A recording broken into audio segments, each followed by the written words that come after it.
কত মানুষ বিদেশে চলে গেছে, কেউ জানতো যদি আমি বিদেশে যে মারা যাব, জীবনে বিদেশে যাইতো না। ওই দুঃখিনী মা জননী কাঁদে, দুঃখিনী মায়ের সাথে সন্তানের মায়ের সন্তানের কফিন পরে লাশ। হায়রে যুবক, ওরা বুড়া হলে নামাজ পড়বি, কোনো গ্যারান্টি দিতে পারবি না। কত ছেলে লেখাপড়া করে চাকরি করতে গেছে, মরা মানুষ মরে দুনিয়া থেকে মারা গেছে গো। আরে যুবক, কত মানুষ সড়ক দুর্ঘটনায় বাইক অ্যাক্সিডেন্ট করে মারা যায়। আল্লাহ, এর মরণের কোন সিরিয়াল নাই। মায়ের দুধ খাইতে খাইতে সন্তান ঘুমায়া যায়। এতদিন পর্যন্ত তোমার আমার জিন্দা রাখছে আমার আল্লাহ, এই শুকরিয়া আদায় করে শেষ করা যাবে না। জোরে জোরে চিল্লায় বলা যাবে না আল্লাহু আকবার। ও যুবক, কবর কঠিন আযাব।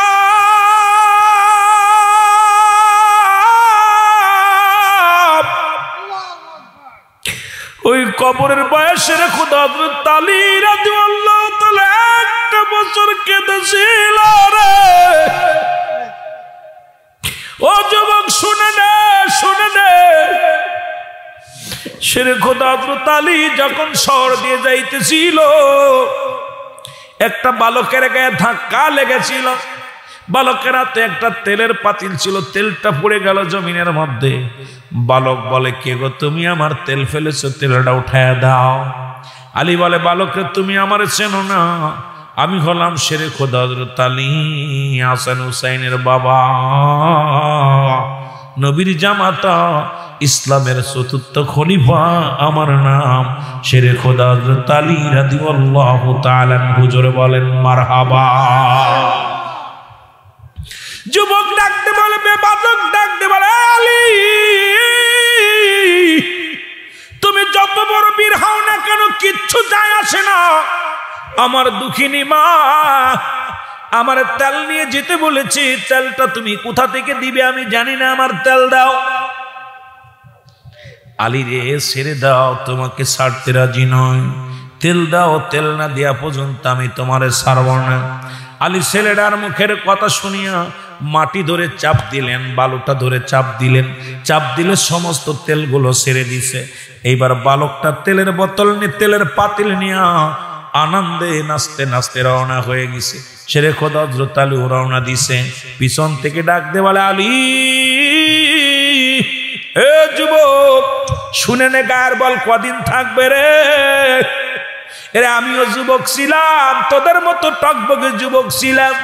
এখন দাড়ির মধ্যে পাক ধরেছে, মোছের মধ্যে পাক ধরেছে। 43 বছরে পা লাগায় দিছি রে বাবা। আগামী বছর বাঁচবো কি বলতে পারি না। মনে হয় জুয়ান, আসলে জুয়ান নয়, কারণ আল্লাহ রাব্বুল আলামিন এখন পর্যন্ত বাঁচায় রাখছে, শুকরিয়া আদায় করে শেষ করতে পারি না। কারণ যুবক, কত মানুষ দুনিয়ায় আসছে আর মারা যায়। গতকালকে দেখলাম আমাদের ওই কোথায় ঢাকা শহরে মুসলমান আসতে পথে, ওরা মুসলমান টোল প্লাজারে একটা গাড়ি বাস, 2টা প্রাইভেট কার এবং একটা মাইক্রো বাসকে ও এমন ভাবে মারিয়া জায়গায় 5 জন মারা গেছে। উনিও জানতো না যে টোল প্লাজারে টাকা দিতে যায় জীবন হারাবো, টোল প্লাজারে টাকা দিতে যায় মারা যাব। কত মানুষ ঘুমের ঘরে মারা যায়। যুবক বন্ধু,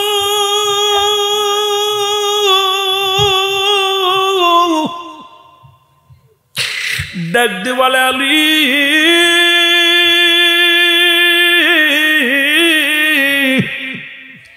আলী রাদিয়াল্লাহু তাআলা পিছন দিকে ফিরে তাকায়, দেখে কেউ নাই রে, কেউ নাই। আবার ডাক দে বলে, আলী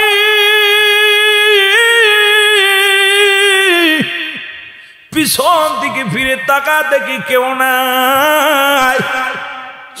একবার নয়, দুবার নয়, 3-3বার ডাক দে বলে, আলী। হযরত আলী বলে, কে রে তুমি পিছন থেকে ডাকো? বলে আলী ডাক দে, বলে আলী রে, আলী ডাক দে, বলে কে রে তুমি? এবার মাটি বলে, আলী একটু আগে আমার হাড্ডি ভেঙেছ, আমাকে চাপ দিয়ে হাড্ডি গুড্ডি ভেঙে দিস আলী রে। মনে রেখো, মনে রেখো, তুমি আমার ভিতরে আসবা যেদিন আমি সুযোগ পাবো আমার গায়ের উপরে দিয়া কষ্ট করে আমারে তুমি কষ্ট দিয়ে হাড্ডি ভাঙছো, আমারে কষ্ট দিছো। মনে রাখবা আমিও একদিন সুযোগ আমার আসবে, সেদিন আমিও তোমারে ছেড়ে দিব না, তোমার হাড্ডি ভেঙে দিব। সেরে খোদা হযরত আলী কান্দে, চোখের পানি ছেড়ে কানতে কানতে, চোখের পানি ছেড়ে কান্দে। আল্লাহ নবী তো 10 জন সাহাবীকে সংবাদ দিছে, হযরত আবু বকর ফিল জান্নাতি, ওমর ফিল জান্নাতি, উসমান ফিল জান্নাতি, আলী ফিল জান্নাতি। এরে আমি জান্নাতি, তবে আমি কবরের আযাব থেকে বাঁচবো কেমন করে? জোরে বলো আল্লাহু আকবার। এই আলেম ওলামা গভীর মনোযোগ।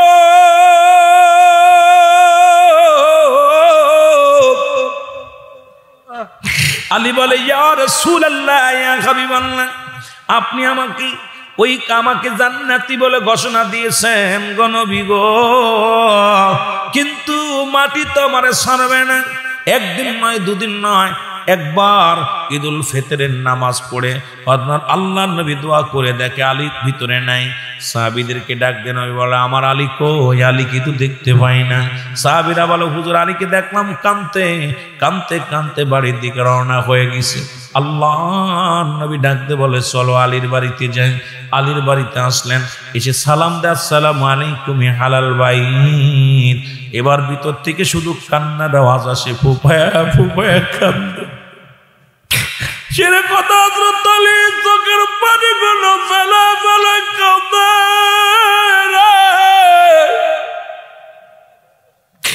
সেরে কথা হযরত আলী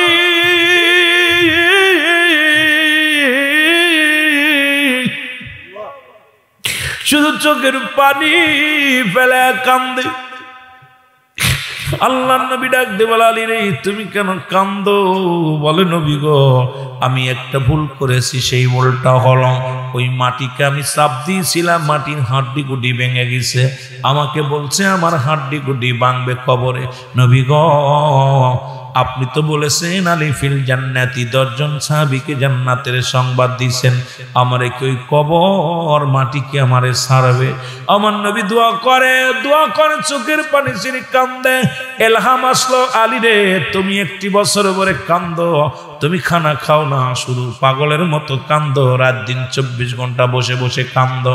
জমিনের মধ্যে কত পানি ছড়াইলা, রব্বে কারীমের কাছে ফরিয়াদ করলাম, এই মাটিগুলো তোমারে আমি ক্ষমা করে দিলাম। ও মুসলমান, সেই কবর উপর দিয়ে হারাম করেরা যখন যায়, এর সুদ করে যখন এই মাটির উপরে যায়, মাটি ডাকতে বলে, সুদখোর তুই আমার ভিতরে দিয়ে যাস, এমন একটা দিন আসবে আমার ভিতরে তোর আসতে হবে। ঘুষখোর রে, হারামখোর, জিনাখোর, আমার উপর দিয়ে চলিস, একদিন আমার ভিতরে আসবি, সেদিন আমি দেখা দিব। জোরে জোরে চিল্লায় বলা যাবেন আল্লাহু আকবার। আরো জোরে জোরে চিল্লায় বলা যাবেন আল্লাহু আকবার। আমার ভাইরা, আমার বন্ধুরা, আমার নোমান ফেরেশতা যে কথা বলতেছিলাম, নোমান ফেরেশতা বল, বান্দা ও মুসলমান শুনে নাও, যখন এই আমলগুলো লেখা হয়ে যাবে, বদ আমলগুলো, এবার আমলগুলো লেখা হয়ে যাবে, বান্দা ও দরদি বন্ধু শুনে নাও, এক একটা আঘাত করবে, মন মন মাটি নিচে চলে যাবে, গজ গজ মাটি নিচে চলে যাবে, আবার তার উত্তোলন করবে, আবার তারে মুসলমান শোনে এইভাবে আঘাত করে করে লেখানো যখন শেষ হয়ে যাবে, বলে, বান্দা গুড বয়, বিদায় নিলাম। বান্দা একটু পরে তোমার কবরে আসবে মানকারনে কি ফেরেশতা, এসে দেখবে তোমার আমলখানা, আমল দেখিয়া তুমি জান্নাতি কিবা জাহান্নামী ফয়সালা দিবে। জোরে জোরে চিল্লায়া বলা যাবেন আল্লাহু আকবার। আল্লাহর নবী কয়, খাদিজা রে, ও খাদিজা, তুমি আমার দুঃখের দিনের খাদিজা, আমি তোমাকে নতুন কাপড় দিয়া দিব, তোমাকে আমি নতুন কাপড় দিয়া দাফন করাইব। বলে, ইয়া রাসূলুল্লাহ, আমার নতুন কাপড় লাগবো না, আমার এই কাপড়খানা দিবেন, কারণ আমার হুজুরের গায়ের এই রুমাল মুবারক, পা মুছানো, হাত পায়ের পানি মুছানো চাদর মুবারক, এটা যদি আমি খাদিজার সঙ্গে থাকি, আমার বিশ্বাস ওই কবরে আযাব আমার জন্য মাফ হয়ে যাবে। জোরে বলা যাবেন আল্লাহু আকবার। হয়তো কবরের ভিতরে আমি একটু শান্তি পাবো ইয়া রাসূলুল্লাহ ইয়া হাবিবাল্লাহ। দ্বিতীয় দাবি ইয়া রাসূলুল্লাহ ইয়া হাবিবাল্লাহ, যখন কবর খনন করবেন ওই কবরের মধ্যে একটা গড়ে দিবেন, আপনি একটু কবরের ভিতরে শুয়ে দেখবেন নবী গো, কারণ আমার বিশ্বাস ওই কবরের ভিতরে আমার রাহমাতুল লিল আলামিনের পদধূলি যদি পড়ে, আমার রাসূলের ওই গায়ের ঘাম গায়ের যদি ছোঁয়া লাগে রে, আমার বিশ্বাস ওই কবরের মধ্যে শান্তি পাবো। জোরে বলা যাবে না আল্লাহু আকবার। তৃতীয় দাবি ইয়া রাসূলুল্লাহ ইয়া হাবিবাল্লাহ, যেদিন আমারে দাফন করাই দিবেন, যেদিন আমারে কবরে শোয়া দিবেন, ইয়া রাসূলুল্লাহ ইয়া হাবিবাল্লাহ, মার নবী ওদিন সবাই চলে আসবে আমার কবর ছেড়ে। নবী গো, আপনি আমার কবরের পাশে দাঁড়ায়া আমার এই মনকার নেকির কবরের সলের জবগুলো বলে দিবেন। খবর ভাইরা, আল্লাহ নবীর বিবি আমাদের আম্মা জান ইন্তেকাল করলেন। রাসূলুল্লাহ নিজের তোয়ালে মুবারক রুমাল মুবারক খাদিজার গায়ের মধ্যে জড়ায়া দিল। এরপরে হযরত খাদিজাতুল কুবরার কবরে শোয়া দিয়ে কবর খনন করলেন। নবীজি বলেছিলেন, খাস আম্মা জান খাদিজা দাবি করেছিল, ইয়া রাসূলুল্লাহ শুনেছিলাম ওই কবর বড় ভয়ঙ্কর, কবর বড় আযাবের জায়গা, কবর বড় অন্ধকার, কবর বড় অশান্তির জায়গা। ইয়া রাসূলুল্লাহ ইয়া হাবিবাল্লাহ, আপনার কাছে দাবি করব ওই কবরের মধ্যে আমাকে আপনি একটু ছোঁয়া লাগাইবেন, শুইবেন। খাদিজা রাদিয়াল্লাহু তাআলাকে শোয়ানোর আগে নবীজি কবরের মধ্যে শুইলেন। এরপরে খাদিজার শোয়া সবাই চলে আসলেন। যখন চলে আসলেন, ও দুনিয়ার মানুষ শুনে না, খাদিজাতুল কুবরা মুসলমান শোয়া দিয়ে রাহমাতুল লিল আলামিন কবরের পাশে দাঁড়িয়ে দাঁড়িয়ে কাঁদে, মালিক আমার দুঃখের দিনের খাদিজা, আমার কষ্টের দিনের খাদিজা,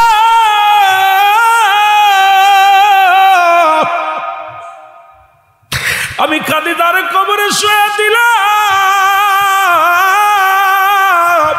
আল্লাহ আল্লাহ বলে কাঁদতেছিলেন। রাসূলুল্লাহর চোখের পানিগুলো দর দর করে জমিনের মধ্যে পড়ে। ও মুসলমান, নবীজির দাড়ি মুবারক ভিজে ভিজে পানিগুলো রাসূলুল্লাহর হাতের মধ্যে পড়ে। আমার নবীজি খাদিজার কবরের পাশে দাঁড়ায় দাঁড়ায় কান্দে। কবর থেকে একটা আওয়াজ আসে, ইয়া রাসূলুল্লাহ ইয়া হাবিবাল্লাহ, আপনি আমার জন্য আর কান্দেন না। ইয়া রাসূলুল্লাহ ইয়া হাবিবাল্লাহ, আমার জন্য আর চোখের পানি ফেলেন না।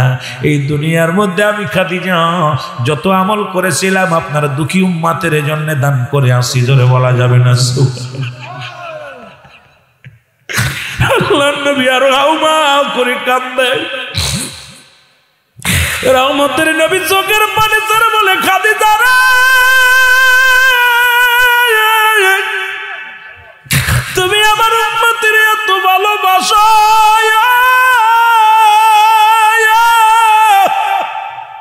আমি তোর দিন আমি সারা জীবন উম্মতের মায়ে কাঁদলাম।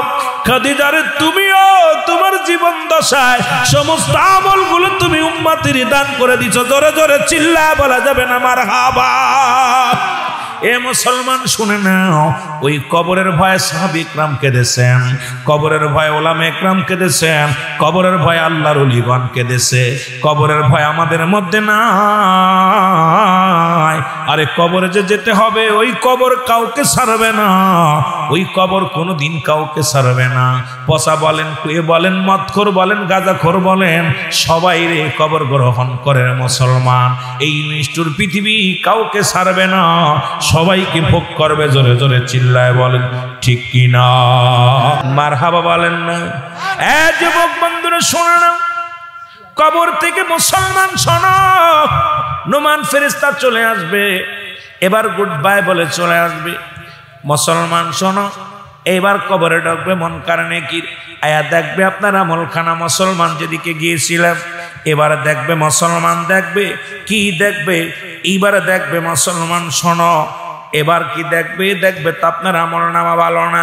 ডাকতে বলে, বান্দা বড় দুঃখজনক বান্দা, তোমার জন্য জাহান্নামের একটা দরজা খোলা থাকবে। জাহান্নামের দরজাগুলো খোলা থাকবে রে বান্দা। এই জাহান্নাম থেকে কবর পর্যন্ত আযাব শুরু হয়ে যাবে, কিয়ামত পর্যন্ত এই কবরের আযাব শুরু হয়ে গেল। অযুবক, ওই কিয়ামত পর্যন্ত কবরে কোনো সকাল আর বিকেল নাই। ওরে মুসলমান, কষ্টের কথা শোন, কষ্টের কথা শোন। এই কবরের মধ্যে জাহান্নামের ভিতর থেকে সাপ বিচ্ছুগুলো আসবে, জাহান্নাম থেকে আগুনগুলো তেরে আসবে। জাহান্নামের গায়ের মধ্যে একটা গাছ লাগানো আছে, জাকুম নামে কাঁটাযুক্ত গাছ। ওই গাছ থেকে গিরাজ করে ফেলবে, আবার ছেড়ে দিবে, গিরাজ করে ধরবে। আর ওই কবর থেকে এমন একটা চিৎকার দিবে রে, ডান দিকে শুইলে আর বাম দিকে শুইতে মন চাবে না, বাম দিক থেকে শুইলে আর ডান দিকে শুইতে পারবি না। এমন কষ্টের মধ্যে কবর জগৎটা হবে গা।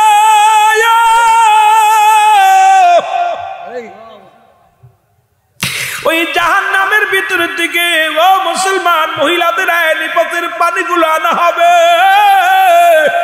গরম ফুটন্ত পানিগুলো খাবার দেয়া হবে। ও মুসলমান, কবরের মধ্যে আযাব, আযাব এত কঠিন আযাব হবে, আল্লাহর কসম করে বলি মুসলমান, সেই কবরে তোমার আমার শুইতে হবে।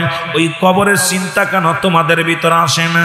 এখনো কেন মুখে হাসি হয়? কবরের কথা শুনলে কেন অন্তর কাঁদে না? আর মানুষ সবচেয়ে বোকা মানুষ। নবীজি বলছেন সবচেয়ে বিবেকল মানুষগুলো ওরা, যারা কবরে মানুষ আপনজনকে শোয়া দেওয়া পর যে ব্যক্তির কি হলো না, পরিবর্তন হলো না, যে আমার আপনজনদের কবরে শোয়াইলাম, আমারও শোয়া লাগবে। যে ব্যক্তির ভিতরে কবরের চিন্তা আসলো না, ওর মতো পুরা কপাল্লা মানুষ আর দুনিয়ার মধ্যে কেউ নাই। কারণ আপনি আমি প্রত্যেকেই প্রায় কবরের পাশে গেছি, ধরে বলেন জান নাই, কথা বলেন জান নাই। হয়তো আপন জনের লাশ কবরে শোয়াইছেন, না হয় প্রতিবেশীর লাশ কবরে শোয়াইছেন। ও যুবক ভাইয়েরা আমার শুনে নাও, রাসূল বলছে ওই ব্যক্তি সবচেয়ে মুসলমান, সবচেয়ে পুরা কবরলা, যিনি মানুষকে কবরে শোয়া দেওয়ার পর যার ভিতরে ঢুকলো না কবরের ভয়, যার ভিতরে অন্তরের ভিতরে আসলো না। আল্লাহ আমারও কোন দিন ডাক দিবে ওই কবরের মধ্যে যাব, কোন দিন যেন ওই কবরে শোয়া দিবে আল্লাহ। এর মতো পুরা কপাল আর পৃথিবীর মধ্যে নেই। নাম্বার 1 বলতেছিলেন বাবা মা থাকতে যিনি গুনাহ ছড়ায় নিতে পারলো না, এর মতো পুরা কপাল্লা মানুষের দুনিয়ার মধ্যে নাই। ও মুসলমান শুনে নাও, এইরকম মুসলমান শোনো শোনো, আমিও আপনাদেরকে বলে যাই, আজকে কবরের ওয়াজ শোনা পরে যদি এরপরে কবরের ভয় না হয়, আমি মনে করি আপনাদের কপালেরই দোষ, নসিবের দোষ। আজ থেকে নামাজ কাজা করবেন না, আজ থেকে মুসলমান পরের হক নষ্ট করবেন না, বিবির হক নষ্ট করবেন না, প্রতিবেশীর হক নষ্ট করবেন না, হালাল খাদ্য খাবেন, সরল সঠিক পথে চলবেন, এই ইসলামের বিধান মেনে চলবেন।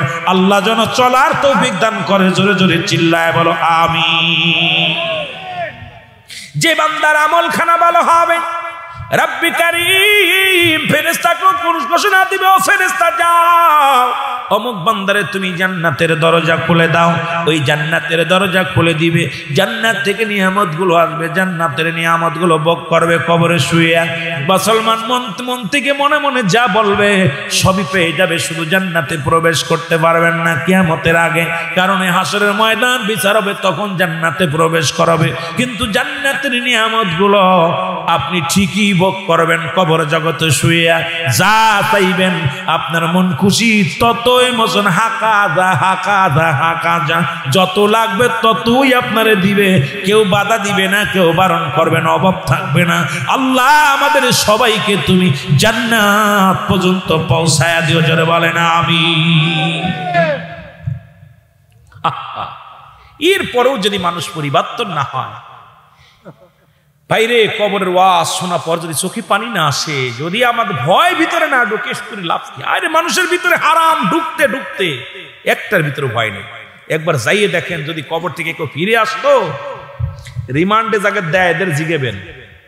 এখন তো রিমান্ডু পুলিশি ঘুষ খায়া রিমান্ডু মঞ্জুর করে দেয়। রিমান্ড 5 দিন হয়েছে, 10 দিন হয়েছে, পুলিশে ঘুষ খায়া, এই হারামখোর কিছু পুলিশ আছে, খায়া ঘুষ খায়া কি করে রিমান্ডু, এখানে কি করে মক্তব কোন রকম নামে রিমান্ড।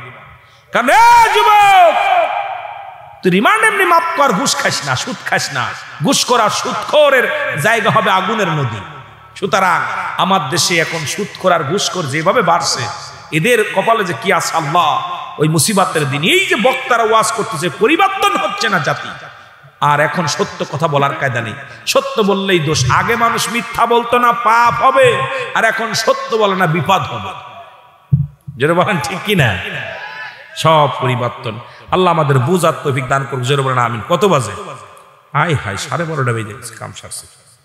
কমিতে টাইম ধরলো তা তো জানি না। আল্লাহ বড় ঘর, নতুন পাড়া মসজিদের নির্মাণের কালেকশন আল্লাহ কবুল করুক। জোরে বলেন আমিন। আরো জোরে বলেন আমিন। এই কবরের ওয়াজ করে কালেকশনের কথা বলে কালেকশনের ওয়াজ করা লাগে। তবে যারা ইমানদার, যারা দান করে, আল্লাহ তাদেরকে অবশ্যই করাবে। আমার বাবারা, মসজিদ কার? জোরে বলেন কার? আমরা কার? এই জমিন কার? হায়াত মৌতের মালিক কে? জোরে চিল্লায় বলেন কে? মনে হচ্ছে এটা সন্দেহ আছে। হায়াত মৌতের মালিক কে? আরো জোরে বলা যাবে না? আল্লাহ। হায়াত মৌত রিজিক দৌলত কার হাতে? আল্লাহর হাতে। এই আল্লাহর ঘর মসজিদ। রাসূল যখন মক্কা থেকে মদিনায় হিজরত করলেন, হিজরতের কাহিনী অনেকেই জানেন। রাহমাতুল লিল আলামিন যখন হিজরত করে মক্কা থেকে মদিনায় গেলেন, আইয়ুব আনসারীর বাড়িতে যে উঠলেন, রাসূলুল্লাহ যে হিজরত করে উঠলেন। কোথায় আইয়ুব আনসারীর বাড়ি? কার বাড়ি? কথা কন, কার বাড়ি? আইয়ুব আনসারীর বাড়ি। নাম কি? এর জোরে বলেন না। আইয়ুব আনসারী, নাম বলেন। আইয়ুব আনসারীর বাড়ি গেলেন। রাসূল জল্পনা কল্পনা করলেন, আল্লাহর হুকুম হলেন, আমার নবী কয়, আনসারী রে, আমি একটা মসজিদ বানাইবো, সুন্দর একটা জায়গার দরকার। কি বানাবো? মসজিদ বানাবো, আল্লাহর ঘর বানাবো, সুন্দর একটা জায়গার দরকার। আনসারী বলে, ইয়া রাসূলুল্লাহ, ইয়া হাবিবাল্লাহ। আইয়ুব আনসারী ডাক দিয়ে কয়, নবী গো, যদি বেয়াদবি মাফ করেন নবী গো, আমি আপনার কাছে একটা দাবি করব। আমি আমার বাড়িটা আল্লাহর ঘর মসজিদ বানানোর জন্য দান করে দিতে চাই। এই আলেমরা খেয়াল কর। নবীজি বললেন, আইয়ুব আনসারী রে, এই বাড়িটা তো তুমি থাকো, দান করলে কোথায় থাকবা? বলে, নবী গো, আমার বাড়িটা হলো সানি বাড়ি, আসল বাড়ি হলো আমার কবর। চিন্তা করছো বাবা, আসল বাড়িটা কোথায়? এর জোরে বলেন, কবর কোথায়? আসল বাড়ি কোথায়? এই আপনাদের আসল বাড়ি কোথায়? না বাড়ি ওই যে ঘর দরজা করছেন ওটা আসল বাড়ি? 50 বছর 60 বছর থাকবি, তারপরে ঠিকই তোরে শোয়া দিবে ওই কবরে, তখন বুঝবি মজাটা, আসল বাড়ির মজাটা। এ যুবক শোনো না, আইয়ুব আনসারী বলি, ইয়া রাসূলুল্লাহ, ইয়া হাবিবাল্লাহ, আমি আল্লাহ আর মসজিদ আল্লাহ, আমি আপনার কাছে একটু দাবি করব, আমার বাড়ি ভিটা যা আছে এগুলো আমি মসজিদের জন্য আমি কোরবানি করে দিলাম আল্লাহর নামে। নবীজি আনসারীর মুখের দিকে তাকাইয়া, আইয়ুব আনসারীর মুখের দিকে তাকাইয়া নবীজি একটা মিষ্টি হাসি দিয়া, আনসারী রে, ও আনসারী, তোমার জান্নাতের মধ্যে বিশাল বিশাল বিশাল স্বর্ণের সুন্দর জান্নাত নির্মাণ করে দিবে আমার আল্লাহ। যার একটা খেজুর গাছ ছিল নিজেই কেটে কাঁধে করে নিয়ে চলে আসলেন। হুজুর, আমার একটা খেজুর গাছ ছিল, নিয়ে আসলাম। কেউ খাজুরের ডাল নিয়ে আসে, কেউ পাথর নিয়ে আসে। খাজুরের পাতার ডাল দিয়া ছাউনি দিলেন মসজিদ খানার। খাজুরের ডাল, খাজুরের বেড়া, খাজুরের পাতার বেড়া দিয়ে রাসূলুল্লাহ মসজিদ শুরু করলেন কাজ। ও যুবক ভাইরা, রাসূলুল্লাহ বলেন, তোমরা ধন সম্পদ দাও, মসজিদটাকে কিছু পাথর সংগ্রহ করব, মসজিদটাকে সুন্দর করব। সাহাবীরা এমন ভাবে কি বললেন, যার যা ছিল সব এনে রাসূলুল্লাহর কদমের মধ্যে দেওয়া শুরু করলো। আমার অন্য বেঈমানেরা বলা শুরু করলো, হারেস। হারেস শব্দের অর্থ লুবি। হারেস শব্দের অর্থ লুবি। এখন নবীজি যখন নবীজির চোখ দিয়ে পানি দর দর করে পড়ে, আরে আমি আল্লাহর ঘর বানাতে গেলাম ইসলামের জন্য, সবাই কুরবানি করলো, কিন্তু আমাকে লুবি বলে ডাক দেয়। আমার আল্লাহ রাব্বুল আলামিন পাঠায়া দেয়, জিবরিল আমিন, যাও যাও আমার হাবিবকে জানায়া দাও, হাবিবের ভিতরে দুনিয়ার কোনো লোভ নাই, বাড়ির লোভ নাই, গাড়ির লোভ নাই, নারীর লোভ নাই। আমার বন্ধুর ভিতরে একটা মাত্র লোভ আছে, সেটা হলো তার উম্মতের বাঁচায়া কেমনে নাজাত দেওয়া যায়। জোরে বলা যাবে না সুবহানাল্লাহ? আর একটু জোরে বলা যাবে না সুবহানাল্লাহ? এই জন্য আমি আপনাদেরকে বলে যাব, আল্লাহর ঘর মসজিদের জন্য কারো জোরাজুরি নেই। কোন আশেক পাগল আছেন গো, এই মসজিদের জন্য 1 গাড়ি ইট দিবেন, 1000 ইট দিবেন, 2 মণ 1 মণ লোহার দিবেন, সিমেন্ট দিবেন, টাকা দিবেন, বালু দিবেন। কোন আশেকের মন থেকে আল্লাহর দিবেন? আপনিও আল্লাহর, আপনিও আল্লাহর, মসজিদও আল্লাহর, আমিও আল্লাহর। আল্লাহর ঘরের জন্য কোন পাগলটা হাত বাড়াবেন জানি না। কোন পাগল আছেন আল্লাহর দিবেন? একটু হাত দুখানা তুলে তুলে বলেন, ভাইজান এই জিনিসটা আমি দিব, 50,000 টাকা দিব, 20,000 টাকা দিব, 10 বস্তা সিমেন্ট দিব, 100 বস্তা সিমেন্ট দিব, রড দিব, বালু দিব, আল্লাহর ঘরের মধ্যে লাগায় রাখবেন। ওরে মুসলমান, মসজিদ বলবে আল্লাহ আমার যারা দান করেছিল, আমার যারা বানানোর জন্য 1 টুকরা ইট দান করেছিল, তাকে তুমি জান্নাতে না নিয়ে আমারে তুমি ধ্বংস করো না। সেই মসজিদে দান করতে চাই কি চাই না? কে কে চান একটু হাত তোলেন আল্লাহর ঘর মসজিদের জন্য দান করতে? কে কে চান? হাই রে, কি পড়া কুপালে মানুষ, দান করতে চান না? হায় হায়, কি অবস্থা! আল্লাহর দান করবে, তাও নিয়ে যাস কবরে। তবে দান করার জায়গা আছে একটা, হয় হাসপাতাল নাই জেলখানায়। টাকা কেমনে নিতে আল্লাহ ভালো জানে। নবী বলেন, হায়াতি খায়রুল লাকুম, আমার হায়াতের জিন্দেগিটা গো। ও মুফতি মুহাদ্দিস সাহেব শোনো, রাসূল কি বলে? উম্মতিরা গো শুনে নাও, আমি নবী দুনিয়ার মধ্যে আগমন করেছি আমার উম্মতের কল্যাণের জন্য। শরীয়তে তাকাইবে নবী, হাকিকতে তাকাইবে নবী, মারিফাতে তাকাইবে নবী, রাষ্ট্র চালাইবা তাকাইবা নবী, রাজনীতি করবা তাকাইবা নবী, ব্যবসা করবা তাকাইবা নবী, দিন মজুরি কাজ করো তাকাইবা নবী। নবী কয় উম্মতিরা রে, হায়াতি খায়রুল লাকুম, নবী কয় উম্মতিরা রে, আমি নবী দুনিয়ার মধ্যে আগমন করেছি আমার উম্মতের কল্যাণের জন্য গো। ও মুফতি মুহাদ্দিস সাহেব, হাদিস শরীফের আলোচনা শোনো, এই নবীর আশকে দেওয়ানা হইয়া যাও। নবী কয় আমার উম্মতের সঙ্গে আমি কথাবার্তা বলেছি, উম্মতের জীবন ধন্য, আমি উম্মতের মতো কথাবার্তা বললাম, তাদের সঙ্গে চলাফেরা করলাম। আবার নবী দুনিয়া থেকে বিদায় হয়ে গেছে।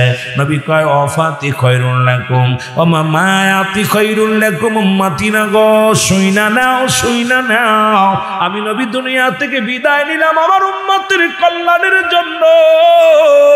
ও দুনিয়ার মানুষ শোনো, আল্লাহর নবী ডাক দেখ, উম্মতিরা রে, পৃথিবীর মধ্যে কোন উম্মত যদি ভালো কর্ম করে, আমি নবীর সঙ্গে সঙ্গে প্রশংসা করি আমার আল্লাহর দরবারে। আল্লাহ, ওই অমুক গ্রামের অমুক ব্যক্তি তোমার প্রেমে পাগল হয়ে গেছে, আল্লাহ আমি তার জন্য শুকরিয়া আদায় করি তোমার দরবারে।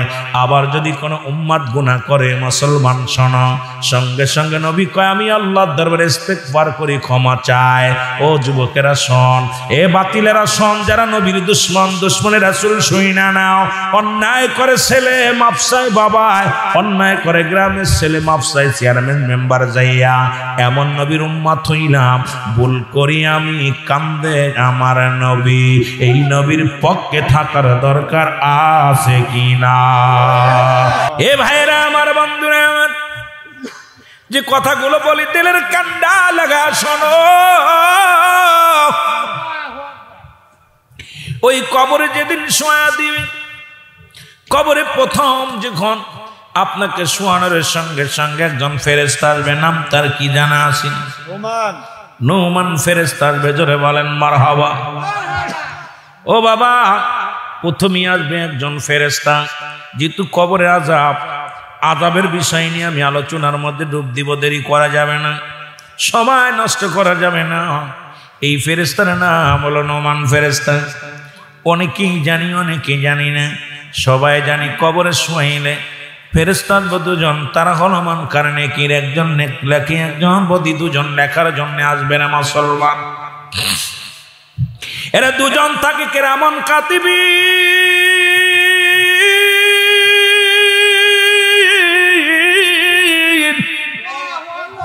ও যুবক, দিলের কান্ডা লাগা শোনো, এর নোমান ফেরেশতার হাতের মধ্যে 2 টুকরা কাগজ থাকবে গো।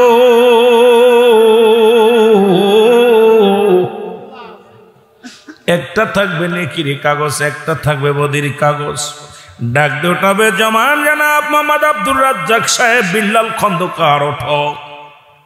উঠায় বলবে, বান্দা তোমাকে আল্লাহ 50 বছর হায়াত দুনিয়ার মধ্যে দিয়েছিল, 80 বছর হায়াত দিয়েছিল, তুমি জিন্দেগির মধ্যে ব্যবসা করেছো, চাকরি করেছো, কতই না তুমি দুনিয়ার মধ্যে আমোদ ফুর্তি করেছো রে বান্দা। এরে আল্লাহ রাব্বুল আলামিন তোমাকে রূহটা দিয়েছিল, আজরাইল আলাইহিস সালাম তোমার রূহ নিয়ে আইছে গো। আরে আমি নোমান ফেরেশতা তোমার উঠাইলাম, তোমার ভিতরে রূহ দিয়ে দিলাম। কেরামন কাতিবিন তোমার জিন্দেগিটা লিখে রাখছে। এখন তোমার এইগুলো দেখো, তোমার নামাটা নাও। বান্দারাতে আসল নামাটা দিয়ে দিবে। ভালো আমল নামাটা যখন দিবে, বান্দা চেয়ে দেখবে 50 বছর 60 বছর কত রক্ত নামাজ পড়েছি, কত জায়গা ভালো কর্ম করেছি, দান ধ্যান করেছি, মাহফিলে বসেছি, দুনিয়ার জিন্দেগির মধ্যে ভালো কর্ম করেছি।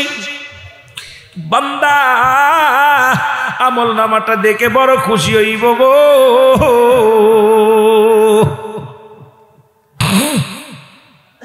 এরে ডাকতে বলে আব্দুল রাজ্জাক সাহেব, মুসলমান বিল্লাল হোসেন খন্দকার ডাকতে বলে ফেরেশতা, ভালো তো আমল নামাগুলো লেখলা, ভালো আমল নামাগুলো আমার কাছে তুমি জমা দিলা, এটা আমি কি করব? বলে বান্দা তোমার নিজ হাতে এটা লিখে দাও। কারণ মুসলমান শোনো, কারণ ওই না তুমি আমরা কেউ শুনে, আমরা অনেকেই জানি এই কেরামন কাতিবিন লেখে রাখছে আপনার আমল নামা। যার আমল নামা তার নিজে হাতে লেখা লাগবে বাবা। ওদিন টিপসই চলবে না, সেদিন কৈফিয়ত চলবে না। আমি লিখতে জানি না, কৈফিয়ত চলবে না। আমি শিক্ষিত না, আমি অশিক্ষিত বলা যাবে না। সেদিন বান্দা যার আমল নামা তার হাতে লেখা লাগবে। বান্দা ডাকতে বলে ফেরেশতা রে, আমি লিখবো, আমার কাছে তো কোনো কলম নাই রে।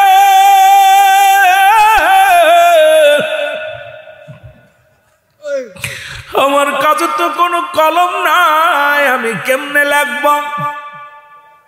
ও যুবক, দিলের কান্ডা লাগা শোনো,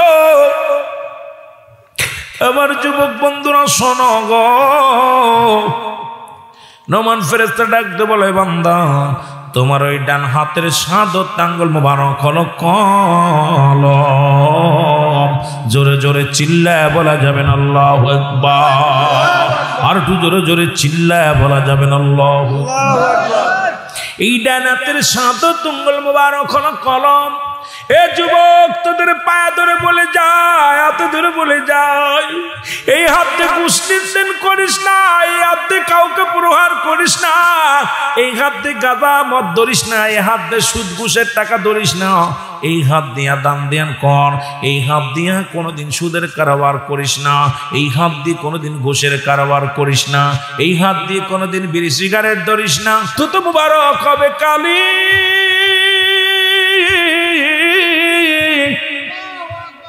এই কালি যদি নষ্ট হয়ে যায় গো যুবক, ও যুবক, আল্লাহ রাব্বুল আলামিন মুখটারে পবিত্র রাখছে কত সুন্দর। তুমি 10 মাস 10 দিন মায়ের গর্ভে ছিলা, আমার আল্লাহ রাব্বুল আলামিন তোমার মায়ের নাভির সঙ্গে নিজের নাভিটা জুড়াইয়া দিছে। কারণ আল্লাহর জিকির করবা মুখ দিয়া, তুমি এই মুখ দিয়ে নবীর দরুদ পড়বা, এই মুখ দিয়ে আল্লাহর জিকির করবা, কোরআন তেলাওয়াত করবা, এই মুখটা দিয়া ও মুসলমান আব্বা মারে ডাকবা, এই মুখটা দিয়া পবিত্র রাখবা। তুমি সেই মুখের মধ্যে কেমনে বিড়ি ঢুকায়া দাও, কেমনে মুখের ভিতরে সিগারেট ঢুকায়া দাও। মুসলমান শোনো, সেই মুখটা দিয়া আল্লাহ না পাক পানি খাওয়ার নাই মায়ের গর্ভে থাকাকালীনই, আর দুনিয়ার মধ্যে আইসা সেই মুখের মধ্যে গাজাইয়া বা ফেন্সিডিল মদ ঢুকায়া দিছিল। যুবক, তোদের হাতে ধরে পায়ের ধরে বলে যায়, এই মুখটারে পবিত্র রাখো, এই মুখটারে পবিত্র রাখ। জোরে জোরে চিল্লায় বলা যাবে না আল্লাহু আকবার। কেডা কেডা আজ থেকে গাজায় টান দিবেন না, মদে টান দিবেন না, বিড়ি সিগারেট খাবেন না, মাদক সেবন করবেন না। কে কে আল্লাহর রাস্তা আল্লাহকে সাক্ষী রেখে হাতটা উঠায় দেন, আল্লাহ আজকের মাহফিল থেকে তওবা করলাম, কারণ কিয়ামত পর্যন্ত নবীদের দরজা বন্ধ, তওবার দরজা খোলা। একটু চোখের পানি ছেড়ে বলেন, আল্লাহ আজ থেকে মাদক সেবন করব না, আল্লাহ আমাদের মুখটারে পবিত্র রাখবো। কে কে রাজি আছেন একটু হাত দুটি তুলে দেখান। আল্লাহ তুমি কবুল করে নাও। আমার ভাইরা, আমার বন্ধুরা, আমার যে কথা বলতেছিলাম, নোমান ফেরেশতা ডাকতে বলে বান্দা, ও বান্দা তুমি লেখা দাও। বলে আমি কালি পাবো কোথায়? বলে কালি গণ তোমার মুখের থুতু মুবারক। ও বান্দা, দুনিয়ার মধ্যে তুমি যত অন্যায় করেছো, ভালো কর্ম করেছো, সবগুলো তুমি লিখে দাও। এই কালি হলো তোমার মুখের থুতু মুবারক। আমি আজ থেকে আমরা আপনারা সবাই মুখটারে পবিত্র রাখবো। আমি আলেমদেরও বলি আজ থেকে জর্দা খাওয়া বন্ধ করে দাও। যদিও এটা মুসলমান শোনো হারাম নয়, তবুও যেটুকুটা এটা কি মোবা মসন অপছন্দজনীয়। মুসলমান শোনো মাকরু, অধিক পরিমাণ মাকরু সেবন করলে সগীরা গুনাহ, সগীরা গুনাহকে ছোট করে দেখলে কবিরা গুনাহ, কবিরা গুনাহকারী যাবে জাহান্নামে। যুবক, আমার দেশের অসংখ্য আলেমরা এত হানি করে পানের মধ্যে জর্দা খায়, আবার বীরের বিরুদ্ধে ওয়াজ করে। আরে মুসলমান শুনে নাও, নিজেই তো রয়েছ তুমি কিসের মধ্যে, মাকরুর মধ্যে ঢুকে আর একজনকে উপদেশ দিবা কি? এই জন্য তো হিদায়াত হয় না রে মানুষ আজকে আমাদের সমাজ। কারণ আমি যেটা বলি সেটা আমি পালন করি না, আমি যেটা করি সেটা কাউকে বলি না। আজকে সমাজ দুর্নীতি দূর হলো না, কেন হয় না? কারণ আমার ভিতর থেকে এই সমস্ত মুসলমান এগুলো দুষ্কৃতি দূর হয় না। আজকে জাতি শেষ, সমাজ শেষ, এগুলো থেকে আমাদেরকে বাঁচার দরকার। জোরে বলেন ঠিক কিনা? আমার ভাইরা, আমার বন্ধুরা, আমার নমান ফেরেশতা ডাকতে বলবে, বান্দা শোনো শোনো শোনো গো,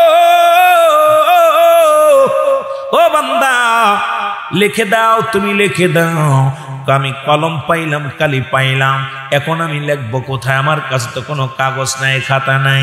ডাকতে বল, বান্দা শুনে নাও, কালি হলো তুমি কালিও পাইলা, তুমি এক টুকরা কাপড়ের কাপড়, 3 টুকরা কাপড় যখন আপনারে শোয়া দিবে, অমুসলমান শোনে, এ দুনিয়ার যুবক শুইনা লাও গো,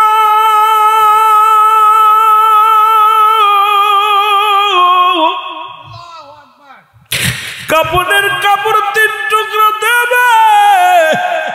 ওরে প্রথম কাপড়ের কাপড় কেন খুলে নিয়ে ফেরেশতা ডাকতে বলবে, আব্দুল রাজ্জাক সাহেব লেখো গো, ও যুবক হোসেন আহমেদ খান সাহেব লেখো, লুৎফর রহমান লেখো, রুহুল আমিন সিদ্দিকী সাহেব লেখো। এবার বান্দা মিনিটের মধ্যে লেখা হয়ে যাবে, সেকেন্ডের মধ্যে লেখা হয়ে যাবে। এবার হাত থেকে কাগজ কান খুলে নিয়ে টান দিয়ে কেড়ে নিবে, নিয়ে আর একখান কাগজ হাতের মধ্যে ধরায়া দিবে।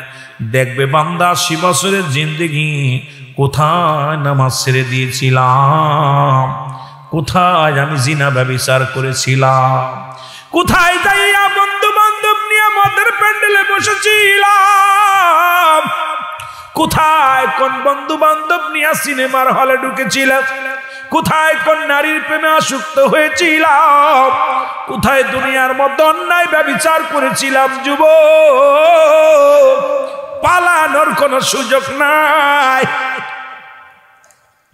পালানোর কোনো সুযোগ নেই। দেখবে বান্দা, তোমার 80 বছরের জিন্দেগি কত অন্যায় করেছিলাম, জুলুম করেছিলাম, কত অন্যায় পথে তুমি চলাফেরা করেছিলাম।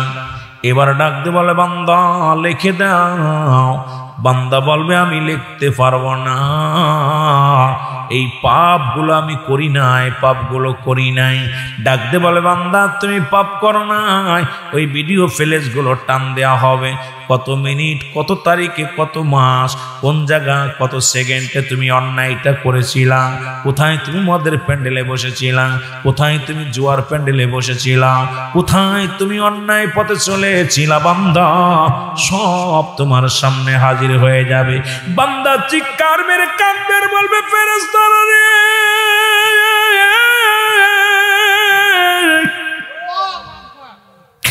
আমার এগুলো লেখা যাও না,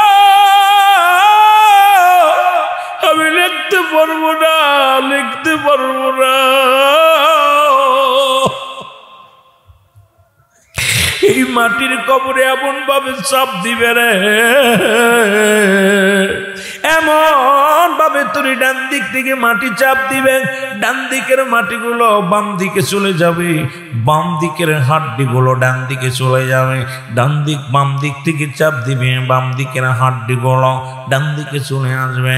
উপর থেকে চাপা মারবে, নিচ থেকে চাপ মারবে, মুসলমান মাটিগুলো হাড্ডি গুড্ডিগুলো এক পাশে অন্য পাশে চলে যাবে। এমন কষ্ট তোমার কবরে জগতে হবে বাবা। এই কবরের মধ্যে মুসলমান শোনো, কবরে কোনো সকাল আর বিকেল নাই, কবরে কোনো রাত আর দিন নাই, কবরে শুরু আছে আর কিয়ামত পর্যন্ত শেষ। জোরে বলেন আল্লাহু আকবার। আমার ভাইরা, আমার বন্ধুরা, আমার গভীর মনোযোগ। এবার বান্দা লিখতে চাইবে না, এক একটা গম্বুজ দিয়া বাড়ি মারবে। আবার মুসলমান এত জোরে চিৎকার মারবে গো, ওই কবরবাসীর চিৎকার, ও দরদি বন্ধু শুনে নাও, ওই কবরবাসীর চিৎকার গুলো এত আওয়াজ হবে, দুনিয়ার মানুষ যদি শুনতে পারত, এই দুনিয়ার সব মানুষ হাত ফেল করে মারা যেত। কারণ তোমার দাদা, তোমার বাবা কবরে শুয়ে কত জোরে চিৎকার মারে, তোমার ভাই কবরে শুয়ে আছে, বন্ধু শুয়ে আছে। বিশ্বাস যদি না হয়, কবরে আযাব হয়। সকালবেলা কবরের পাশে একটা গরু বানবা, একটা ছাগল বানবা, বান্দিয়া সুন্দর খাবার দিবা, খাবার দিয়ে দাঁড়ায়া, দূর থেকে দাঁড়ায়া দেখবা ওই ছাগল গরুটা দর দর করে চোখ দিয়ে পানি ছেড়ে দিছে, দড়িটা ছিঁড়াছিঁড়ি করে, টালুমালু তাকায়। কারণ একমাত্র কবরে আযাব মানুষ এবং দানব বুঝতে পারে না, পৃথিবীর সমস্ত প্রাণী বুঝতে পারে কবরে আযাব। আল্লাহ আমাদের কবরে আযাব থেকে তুমি বাঁচায়। জোরে বলো আল্লাহু আকবার। আল্লাহ রাব্বুল আলামিন ডাক দিয়ে বলে, শুইনা নাও গো,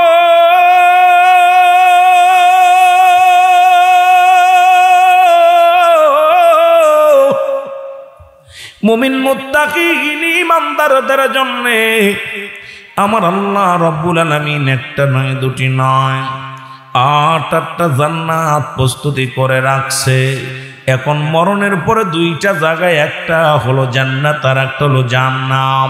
মুমিন যারা হবে তাদের জন্য প্রস্তুতি আছে একটা জান্নাত, আর কাফের বেঈমান মুনাফিকদের জন্য প্রস্তুতি করে রাখছে আমার আল্লাহ। আমার সাথে পড়েন, বিসমিল্লাহির রাহমানির রাহিম।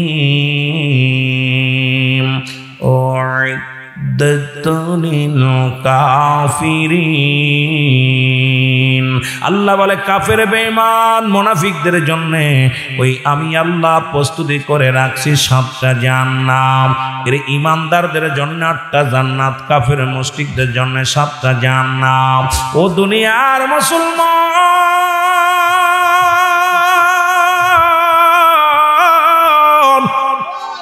শুনে নাও, শুনে নাও গো, যে কথা আমি বলতেছিলাম, 2 নাম্বার বিপদ হলো মানুষের কবর। এই কবরটা বলতে বোঝায় মানুষের মৃত্যুর পর থেকে শুরু করে কিয়ামত পর্যন্ত জগৎটাকে কবরের জগৎ বলা হয়। ও দরদি বন্ধুরা শোনো, দিলের কান্ডা লাগা শুনে নাও। এই কবরের মধ্যে যেদিন শোয়া দিবে, কবরে শোয়াইলে একজন ফেরেশতা আসবে, তার নাম হলো নুমান ফেরেশতা। জোরে জোরে চিল্লায় বলা যাবে না আল্লাহু আকবার। যেহেতু আমার আলোচনা কবরে আযাব সম্পর্কে, কবরে আযাব হয় কার কার বিশ্বাস হয় একটু হাত তুলে দেখাও। কবরে আযাব হয়, জোরে জোরে চিল্লায় বলা যাবে না আল্লাহু আকবার। আর একটু জোরে বলে না আমিন।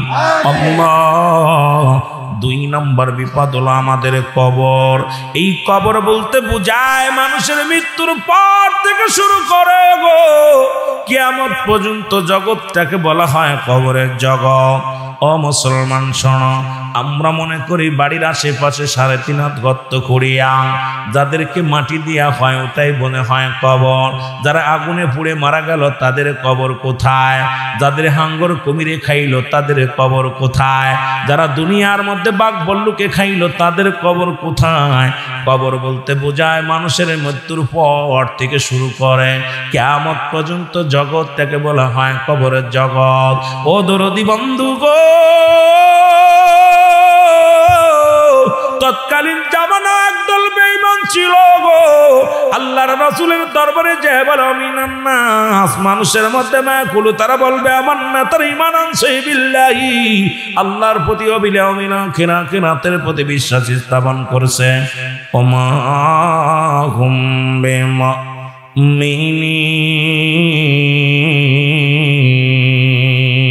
জোরে জোরে চিল্লায় বলা যাবে না আল্লাহু আকবার।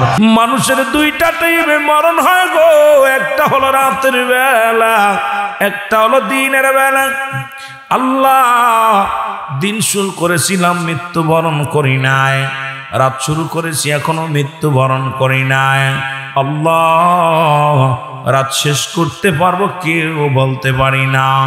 আল্লাহ, আমাদের মরণটা তুমি সহজ করে দিও, মরণের পেয়ালা তুমি সহজ করে দিও আল্লাহ। আল্লামা মুফতি আমজাদ আলী সাহেব একটা কিতাব লেখলেন, কিতাবের নাম্বার শরিয়াত। এই কিতাবের মধ্যে লিখতে যা বললেন, দুনিয়ার মানুষ শোনো, 70টা তাজা উটের গায়ের চামড়া জবাই না করিয়া উল্টো দিকে টান দেয়া লবণ আর মরিচ লাগা দিলে যতটুক যন্ত্রণা হয়, এর চাইতে 70 গুণ যন্ত্রণা হলো একটা সাধারণ মৃত্যু। এখন আমরা মরণকালে অনেকে পায়খানা করে দিই, মরণকালে আমরা অনেকে প্রস্রাব করে দিই গো। অনেকেই মরণের সময় জিহ্বা বাইর হয়ে যায়, অনেকের মরণের সময় চোখ দুটি বড় বড় হয়ে যায়। আল্লাহ, তাদের মরণটা কত কঠিন হয়।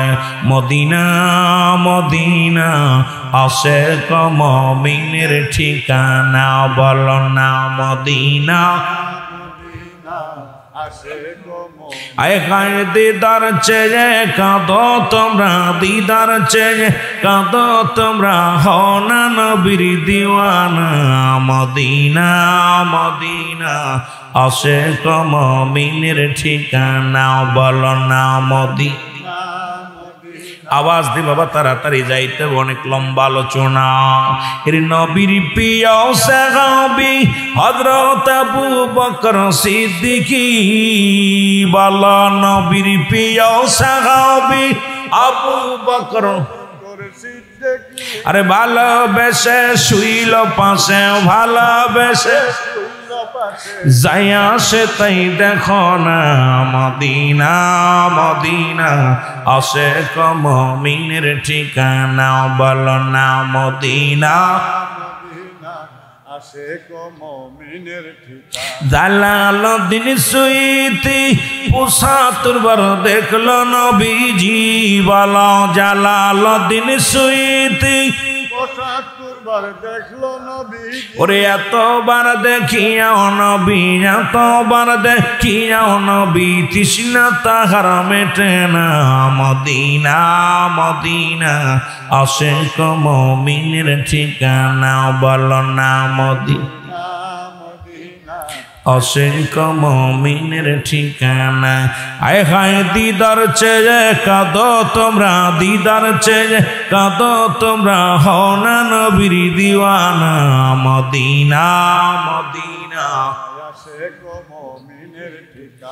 বাবা কালো হাবশি বেলালে ভালোবাসলো ওই নবীকে, ও বলো কালো হাবশি বেলালে ভালোবাসলো ওই নবীকে। ওরে ইসলামের প্রথম মসজিদ, ইসলামের প্রথম মসজিদ বানাইলেন রব্বানা। মদিনা মদিনা, একটু জোরে বলা যাবে না মদিনা মদিনা আশিক মুমিনের ঠিকানা, বলো না মদিনা মদিনা। এ মুমিন বান্দা শুনো গো, আমার আল্লাহ বলেন বিসমিল্লাহির রহমানির রহিম।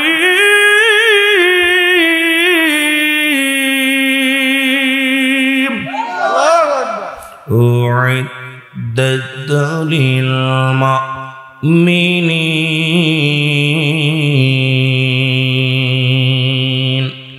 মদিনা যাইতে পারলাম না, মদিনা দেখতে পারলাম না মদিনা, যাইতে পারলাম না মদিনা।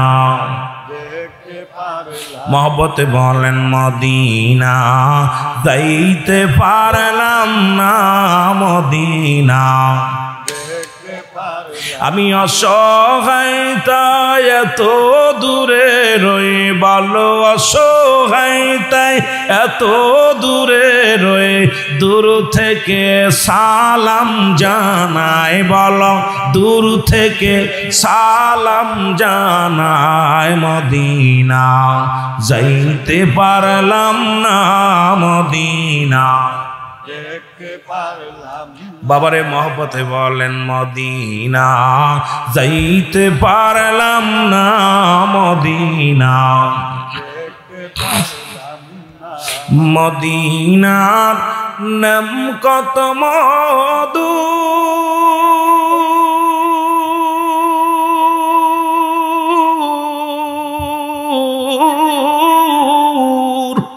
মদিনা আর যে কত দূর,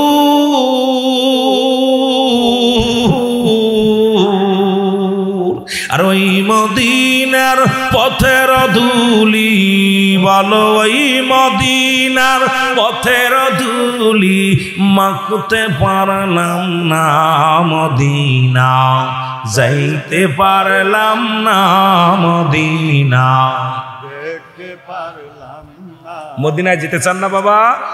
আওয়াজ খোলেন, মুখ থেকে কাপড় সরান। এত গরম না আজকে, এত শীত না, এত ঠান্ডা না, কেন আমি নিজেই জ্যাকেট খুলে থুয়ে খালি চাদরটা গায়ের পর দাঁড়াচ্ছি। হে যুবক, মন চায় মদিনা যেতে। আমার দুইটা আলোচনা, দুইটাই কঠিন আলোচনা আজকে। একটা হলো কবরের আযাব, আর একটা হলো হাসরের ময়দানে। দুইটা বিষয় গুরুত্বপূর্ণ কথা। এইটা যাইতে হলে সময় লাগবে। রাসূলের সঙ্গে ঘুরে আসি সবাই। রাত যেহেতু 11টা পার হয়ে গেছে, এখন মানুষের ভিতরে একটা ঘুম ঘুম ভাব। মহব্বতে মদিনা, যাইতে পারলাম না মদিনা। আরো জোরে বলেন মদিনা, যাইতে না মদিনা। মদিনার নাম কত সুন্দর,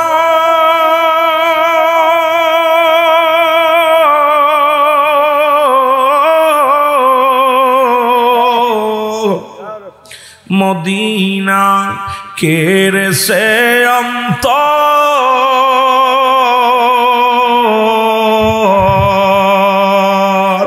এই লোহগড়বাসীর সালাম কানি, নতুন পাড়াবাসীর সালাম কানি, পৌঁছাই দিও মদিনায়, বলো পৌঁছাই দিও মদিনায়। মদিনা যাইতে পারলাম না মদিনা। ও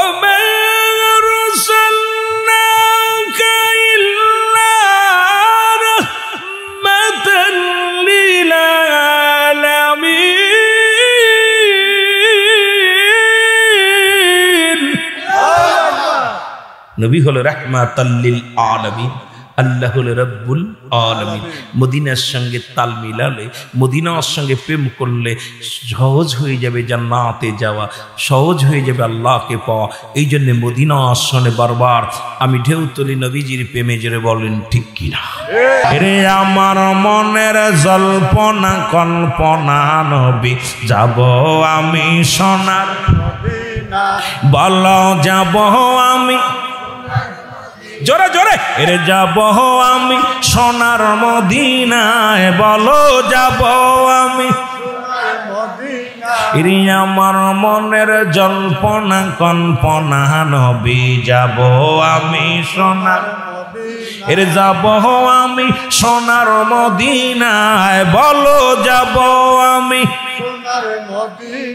এরে আমার মনের জল্পনা কল্পনা, নবী যাব আমি সোনার। এরে নবীজি কেউ ভালোবাসি, মনটা আমার অনেক খুশি, নবীজি কেউ ভালোবাসি, মনটা আমার এর নবীজি কেউ ভালোবেসে তৃপ্তি মেটে না, বলো নবীজি কেউ ভালোবেসে না গো যাব আমি সোনার। এই মদিনায় যেতে চান কে কে একটু হাত তোলেন। এর যাব আমি সোনার মদিনায়, বলো যাব আমি জোরে। এরে আমার মনের জল্পনা কল্পনা নবী যাব আমি। এই নবীর প্রেমে এত জাদু ডাকিলে মনে হয় মধু, নবীর প্রেমে এত জাদু ডাকিলে মনে হয় মধু। এই মধু কোথাও মেলে না, বলো এই মধু কোথাও মেলে না, না গো যাব আমি সোনা। এ যুবকেরা কেউ আওয়াজ বন্ধ রাখবি না, জোরে যাব আমি ই বলো যাব আমি। আমার মনের জল্পনা কল্পনা নবী যাব আমি। আহা ভালো লাগে কি লাগে না, ভালো লাগে কি লাগে না। নবীজির সম্মান শুনলে আশিকের খোরাক মিটে যায়, স্বাদ মিটে, মন চায় নবীকে দেখতে, নবীকে মন চায় দেখতে। চাই কি চাই না, আরো জোরে বলেন চাই কি চাই না। আল্লাহ তুমি কবুল করে, জোরে বলেন আমিন। মহব্বতের সঙ্গে দরুদ শরীফ পড়েন আল্লাহুম্মা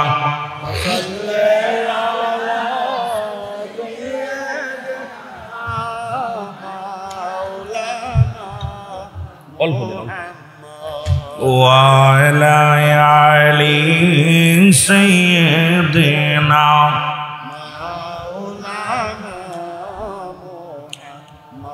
আমার দয়াল নবীর আগমনে এই বিশ্ব জগৎ উজালা, বলেন আমার দয়াল নবীর আগমন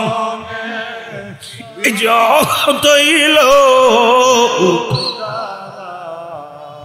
তার পরে পড়েন দুরূদ ওহে আশিক নিরালা। আল্লাহ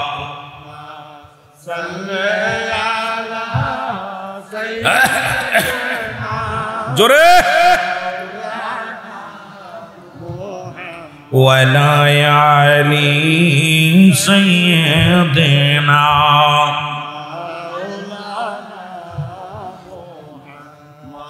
আমরা গুনাহগার, আমি পাপী অপরাধী মওলা, তোমার দয়া চাই, বলেন আমি পাপী। এ গুনাহ মাফের জন্য মাহফিলে ময়দান, এই ময়দান গুনাহ মাফের জন্য অপূর্ব সুযোগ, খেলা করে হারানো যাবে না। মহব্বতে কারণ কিয়ামত পর্যন্ত তওবার দরজা খোলা থাকবে, নবীদের দরজা বন্ধ হয়ে গেছে। বেশি বেশি তওবা করতে হবে, কাঁদতে হবে। বলেন আমি পাপী অপরাধী মওলা, তোমার দয়া চাই, বলেন আমি পাপী।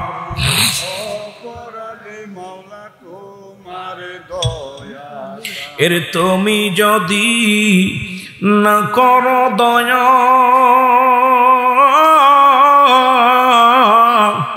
তোমার বান্দা বান্দির হবে কি উপায়, বলো তুমি যদি না করো দয়া, আল্লাহ আমার হবে কি উপায়। আমি পাপী অপরাধী মওলা, তোমার দয়া চাই, বলেন আমি পাপী অপরাধী মওলা, তোমার দয়া চাই। আমি পাপ করেছি জনম ভরে, কোন দিন জন পরিগ ধরা জয়ী অন্ধকার কবরে, আমার যারা করবে বিচার, আমার যারা যারা করবে বিচার হাসরেরই ময়দান। আমি পাপী অপরাধী মৌলা তোমার দয়া চাই বলে না।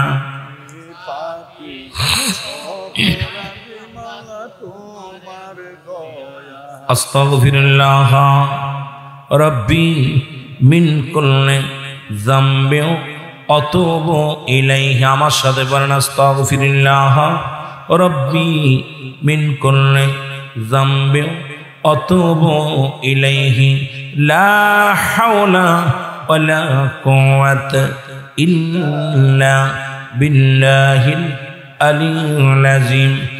আশহাদু আল্লা ইলাহা ইল্লাল্লাহু ওয়াহদাহু লা শারীকা লাহু ওয়া আশহাদু আন্না মুহাম্মাদান আবদুহু ওয়া রাসূলুহু। লা ইলাহা ইল্লাল্লাহু মুহাম্মাদুর রাসূলুল্লাহ। সবচেয়ে মূল্যবান একটা বিষয় আপনাদেরকে, এই যে তওবা করলেন, আল্লাহ আপনাকে মাসুমের মাসুম বানায়া দিয়েছে। এখান থেকে জান্নাতের বাগান এসেছি গুনাহ নিয়ে, এখান থেকে মাসুম হয়ে ফিরে যেতে চাই, জোরে বলেন ঠিক কিনা? সুযোগ আসে না। আল্লামা কুতুবী রাহমাতুল্লাহ বয়ান করে, বান্দা যখন হাজার গুনাহ করে, গুনার কথা মনে করে খাস তওবা করে আল্লাহ বলে ডাক দেয়, আল্লাহ বড় লজ্জা পেয়ে যায়। ওই বান্দার জিন্দেগির সব গুনাহ আল্লাহ মাফ করে দেয়।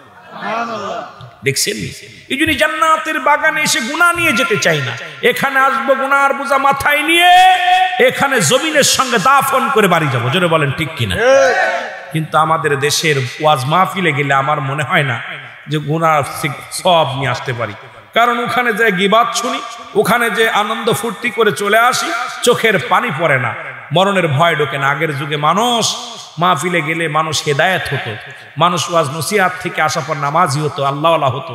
এখন মাহফিল থেকে একটা বিনোদন, বললাম মাহফিল একটা বিনোদনের জায়গা, মাহফিল একটা বিজনেসের জায়গা, মাহফিল একটা আনন্দ ফুর্তির জায়গা না বাবা। মাহফিলটা হলো আশিকের জন্য একটা কি জীবনের শেষ সুযোগ, গুনাহ মাফের একটা সুযোগ, জোরে বলেন ঠিক কিনা?